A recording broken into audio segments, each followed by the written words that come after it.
پنجاب کے شہر گوجرانوالہ کے مرکز میں لاری اڈے کے بالکل ساتھ اور گوجرانوالہ کی سب سے خوبصورت مسجد کے ملحق صحن میں ایک ایسی شخصیت آرام فرما ہے کہ جنہوں نے تقریباً آدھی صدی تک اللہ اور اس کے رسول کا پیغام لوگوں کو پہنچایا۔ حضرت سید احمد مجددی رحمۃ اللہ علیہ کا مزار جامع مسجد نقشبندیہ کے ملحق احاطے میں واقع ہے۔ مسجد کے پہلے دروازے سے اگر داخل ہوں تو سب سے پہلے آپ کی نظر چھت پر پڑتی ہے، جس پر ایک انتہائی خوبصورت اور قیمتی فانوس لگا ہوا ہے۔ چھت کے اوپر سورہ فتح کی آیات، اسماء الحسنی، اسماء الرسول، اصحاب بدر کے نام اور خلفائے راشدین کے نام سونے کے اوراق کی مدد سے لکھے گئے ہیں۔ چھت پر رنگوں کا حسین امتزاج، خوبصورت ڈیزائن اور اسلامی طرز تعمیر کی جھلک رکھے ہوئے خوبصورت رنگ دیکھنے والوں کی آنکھوں کو خیرہ تو کرتے ہی ہیں، لیکن بابرکت ناموں سے بکھرتی ہوئی برکتیں روح کو بھی معطر کرتی ہیں۔ چھت سے اگر فانوس کو دیکھیں تو وہ بھی ایک ناقابل بیان منظر ہے۔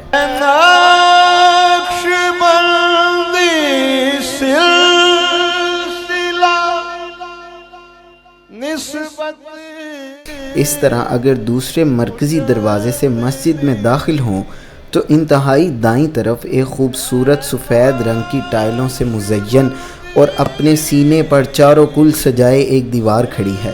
اس کے درمیان ایک دروازہ ہے۔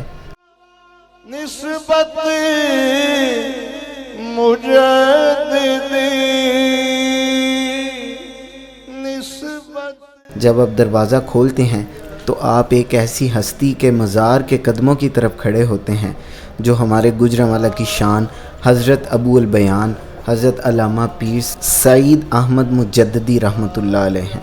قدرت بڑے کارناموں کے لیے عظیم شخصیات کا انتخاب کرتی ہے۔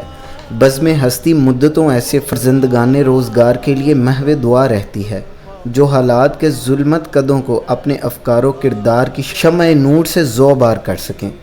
وقت کے آئینہ خانے میں جان کر دیکھیں تو شیخ طریقت حضرت علامہ ابو البیان محمد سعید احمد مجددی میں بھی اسی عظمت کا پرتو جلوہ گر نظر آتا ہے۔ آپ کا خاندان وادی کشمیر کا ایک خوشحال خاندان تھا۔ 1947 میں ہجرت کر کے آپ کا خاندان پاکستان آیا۔ آپ کے والد گرامی حضرت مولانا لال دین رحمۃ اللہ علیہ ایک عالم باعمل صوفی منشور صاحب حضوری بزرگ تھے۔ والدہ محترمہ درد دل رکھنے والی نیک سیرت اور پاک باز خاتون تھیں۔ آپ کا سلسلہ نسب صحابی رسول حضرت دہیہ کلبی رضی اللہ تعالی عنہ سے ملتا ہے، جو نہایت حسین و جمیل شخصیت کے مالک تھے۔ حضرت جبریل امین علیہ السلام جب کبھی لباس بشری میں بارگاہ رسالت مآب میں حاضر ہوتے تو اکثر دہیہ کلبی کی صورت میں آتے۔ آپ نے جامعہ نظامیہ لاہور سے تنظیم المدارس کے تحت الشہادۃ العالمیہ کا امتحان امتیازی حیثیت سے پاس کیا۔ شیخ القرآن حضرت علامہ محمد عبدالغفور ہزاروی رحمۃ اللہ علیہ سے دورہ تفسیر قرآن مکمل فرمایا اور غزالی زماں امام اہل سنت حضرت علامہ سید احمد سعید کاظمی رحمہ اللہ سے سند حدیث حاصل کی۔ طبیعت ابتدا سے ہی تصوف کی طرف مائل تھی۔ اس دوران آپ کی ملاقات آپ کے مرشد حضرت خواجہ صوفی محمد علی رحمۃ اللہ علیہ سے ہوئی، جو ایک مادرزاد ولی اور بلند پایہ صاحب حال صوفی تھے، جن کی نگاہ ولایت نے پہلی ہی نظر میں جوہر کابل اور گوہر نیاب کو پہچان لیا اور سلسلہ عالیہ نقشبندیہ مجددیہ میں بیعت فرمایا۔ شیخ کامل کی روحانی توجہات نے سونے پر سہاگے کا کام کیا، چنانچہ تھوڑے ہی عرصے میں آپ کو منازل سلوک طے کروا کر خرقہ خلافت سے نوازا۔ آپ کی اعلیٰ روحانی استعداد کو دیکھتے اندرون بیرون ملک جلیل القدر مشائخ اعظام نے آپ کو مختلف سلاسل طریقت چشتیہ، قادریہ، سہروردیہ، شاذلیہ کے فیوز و برکات اور خرقہ خلافت سے نوازا۔ یوں آپ کی شخصیت جملہ سلاسل طریقت کے فیوزات کی جامع قرار پائی، مگر نسبت نقشبندیہ مجددیہ کا غلبہ ہونے کی بنا پر آپ نے اسی سلسلہ عالیہ کو فروغ دیا۔ 1970 میں اپنے شیخ کامل کے حکم سے مرکزی جامع مسجد نقشبندیہ ماڈل ٹاؤن تشریف لائے۔ شیخ کامل کی دعا اور خدا داد صلاحیتوں کی بنا پر آپ نے میدان خطابت میں اپنی عظمت کا لوہا منوایا۔ آپ کی تقاریر میں غزالی دورہ حضرت سید احمد سعید کاظمی، شیخ القرآن حضرت علامہ عبدالغفور ہزاروی اور خطیب الاسلام حضرت صاحبزادہ سید فیض الحسن شاہ صاحب کا انداز بیاں کی جھلک نمایاں رہتی تھی۔ نگاہ بلند، سخن دل نواز، عشق مصطفیٰ میں ڈوبی ہوئی آواز، بجلی کسی تیزی، شبنم کسی ٹھنڈک، پھولوں کی مہک، بلبل کی چہک، مترادفات کی دل نشینی، استعارات آفرینی، مطالب کا سیلاب، اشارات و کنایات، تلمیحات و محاورات کا استعمال آپ کی خطابت کے دل نشیں عناصر اور آپ کے عمیق مطالعہ کا بین ثبوت ہے۔ آپ کے حسن تکلم کا جادو یوں سر چڑھ کر بولا کہ ابو البیان کا لقب آپ کے نام کا جز بن گیا۔ جمعۃ المبارک کے خطبات کے علاوہ روحانی اجتماعات میں بھی آپ کے خطابات سامعین کے قلوب و ذہان میں ہلچل پیدا کرتے تھے اور مجمع وجد و حال، آہ و فغاں اور درد و سوز کی لذتوں میں کھو جاتا تھا۔ آپ کی محفلوں میں اکثر حاضری اور حضوری کا سماع دیکھنے کو ملتا تھا۔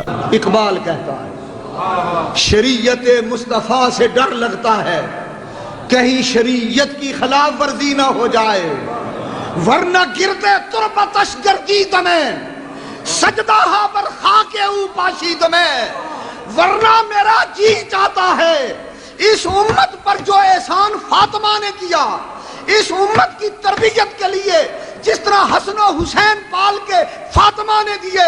اقبال کہتا ہے اگر شریعت کا لحاظ نہ ہوتا لوگ کعبے کا حج کرتے، میں فاطمہ کی قبر کا تباہ۔ جس طرح آپ نے فن خطابت میں اپنی عظمتوں کا لوہا منوایا، اسی طرح آپ میدان تحریر کے بھی شاہ سوار تھے۔ آپ کی درج، آپ کی کچھ تصنیفات منظر عام پر آئیں، جبکہ متعدد پر ابھی کام جاری ہے۔ جملہ سلاسل طریقت کی نسبتوں کے حامل یہ مرد وحید اپنے مشائخ کرام سے تفویض کردہ روحانی تبلیغی مشن کی تعمیر و تشہیر کے بعد یہ تبلیغی اور روحانی نظام اپنے جانشین مکرم حضرت صاحبزادہ پیر محمد رفیق احمد مجددی کے سپرد فرما کر آخرکار 10-11 اگست 2002 بروز اتوار بمطابق 1 جمادی الثانی 1423 ہجری کو دنیا سے وصال فرما گئے۔ انا للہ و انا الیہ راجعون۔ مسجد میں حضرت ابو البیان سعید احمد مجددی صاحب کا شجرہ طریقت سونے کے اوراق سے لکھا گیا ہے۔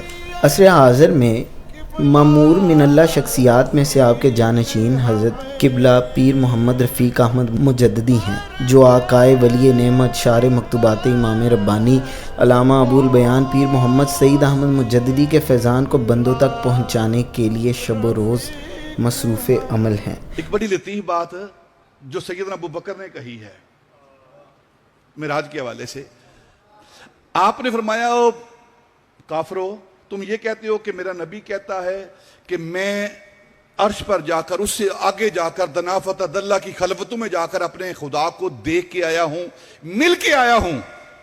تم تو یہ کہتے ہو نا، اگر میرا نبی یہ کہے نا کہ خدا مجھ سے ملنے کے لیے آیا ہے، ابو بکر یہ بھی مانتا ہے۔